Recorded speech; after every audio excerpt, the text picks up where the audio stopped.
দাবার খেয়ে চলে আসলাম রান্নাঘরে। অবশ্যই এর মধ্যে নাশোয়াকেও আমি খাবার দাবার খাওয়িয়েছি। তো ভাবলাম যে আজকে একটু সরিষা ইলিশ রান্না করব।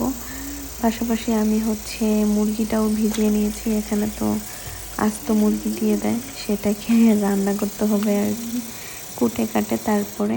তো ওগুলার প্রিপারেশনই নিচ্ছি। পেঁয়াজ, কাঁচামরিচ, এটাকে কি বলে? কাঁচামরিচ। ও মাই গড, ও মাই গড, এতে ধরতে হয় না। কিছু পেঁয়াজ নিয়েছি পেস্ট করার জন্য। এই যে আমার সরিষা, সরিষা, সরিষা। আর নিয়েছি টক দই। এটা একটু চেরাবেড়া হয়ে আছে, বিকজ আমি অনেক কিছুতে ইউজ করি, দ্যাটস ওয়াই।